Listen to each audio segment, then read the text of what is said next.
Treat for us this morning, former mayor of South Bend, Indiana, and 2020 presidential candidate, Mayor Pete Buttigieg. Mayor Pete, always good to see you. I want to talk about this transition because you have been involved with Joe Biden's team. The GSA has still not certified the election results, and the president-elect said this could delay the vaccine rollout. The vaccine that millions upon millions of Americans who don't give a hoot about politics, but who want to survive, care about. Can you explain?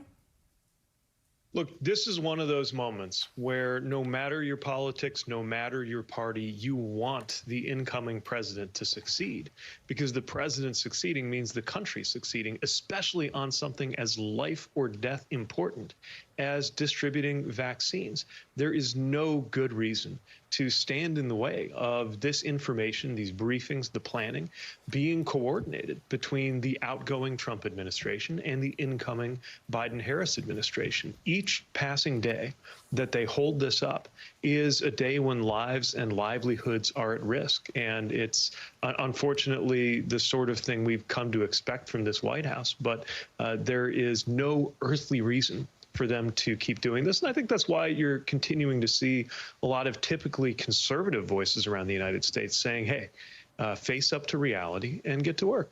And let's talk about that. Let's talk about the business community, because we cannot forget that we're in an economic crisis. The National Association of Manufacturers now calling on the GSA to begin the transition process. We've heard from Jamie Dimon, the chairman and CEO of JP Morgan, the Business Roundtable, Tom Donahoe from the Chamber of Commerce. Help us understand why delaying this hurts our economic recovery.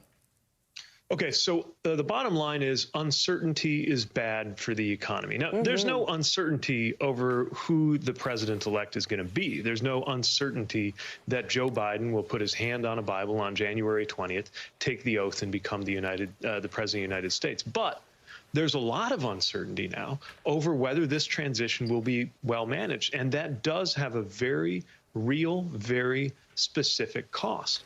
Look, the last time we had a crisis anywhere near this big, 2008, 2009, and the outgoing Bush administration, to their credit, worked with the incoming Obama-Biden administration on things like rescuing the auto industry, figuring out what to do about the financial system, because they knew that you couldn't just take a break and hope that nothing terrible would happen in those few weeks when the system was blinking red and the house was on fire. It's the same thing right now. And so, look, the U.S. Chamber of Commerce, not known for being a Democrat-friendly organization. This is not about politics for them. What they're saying is the economic cost of the obstruction, of the failure to cooperate, is real, even though it has no bearing on the simple fact that Joe Biden is going to be our president in a matter of weeks. So again, none of this matters as it relates to the president's ego or Joe Biden's feelings. We've talked about how it impacts our health, how it impacts our economy, but you're someone who served overseas. How big of a concern is it that several weeks in, Biden still isn't getting intelligence briefings? Why does that matter to our military?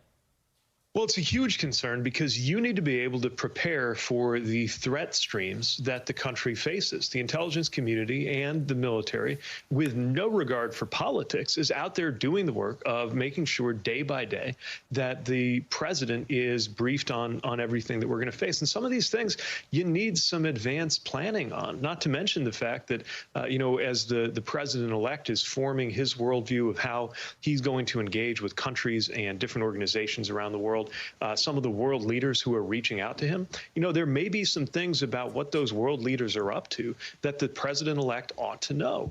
And this is just one more reason why access to those briefings is not just a matter of courtesy. It's a matter of national security.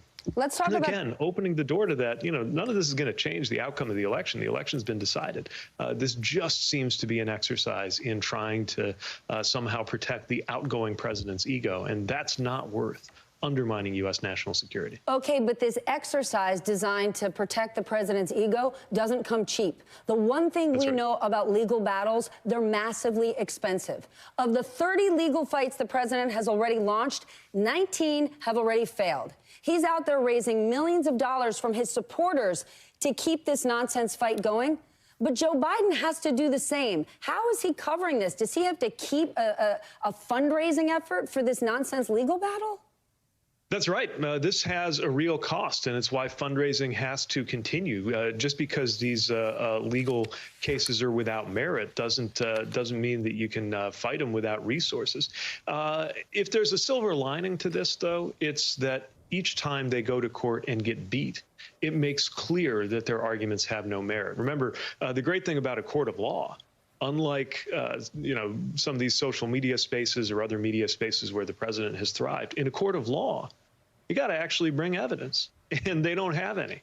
And so, what's happening every time there's a dismissal, every time they get beat in court, which is happening virtually every time, in the long run, for the record, it is adding to the body of fact that shows just how decisive Joe Biden's win for the presidency is. So even though these lawsuits should not be filed, they are each passing day creating a legal, documented record of the fact that this election is what we all see, which is a victory for Joe Biden. I'll also say, though, it's been a bit painful to watch. You think about someone like Rudy Giuliani, who before being a mayor was also respected in the legal world. And you see the way that he in his capacity as the president's lawyer is showing up in court and all but being laughed out of the courtroom because he's unable to provide basic answers to basic questions. The cost is enormous, and so is the fact that we could be paying attention to other things. I don't think it's distracting the president-elect one bit. But it is costing the campaign, the party, and an awful lot of very talented lawyers, an awful lot of time. A tremendous waste of resources. Mayor Pete, I once foolishly said that you had a very big brain, but maybe not such a big personality. I was wrong. In the last few months, you have proven to be one of the most important allies to President-elect Biden, certainly on the campaign trail. I know you don't want to answer this question, but give me something. As he is putting together his White House team, his cabinet, your name has been thrown out there. Where would you like to be? And don't say, well, Steph, I really just like being here right now. It's got to be more than this. No, look, the honest answer is that I want to be where I can do the most to help the president-elect succeed. And where is that? I'd be delighted if that means a return to government. And if it means something else, so be it. But the thing I will say is, I'm seeing these announcements every day of the team that he's building. And this is a phenomenal group of leaders who are going to serve this country well. And maybe you will be on that team. Mayor Pete, always good to see you. Have a very happy Thanksgiving.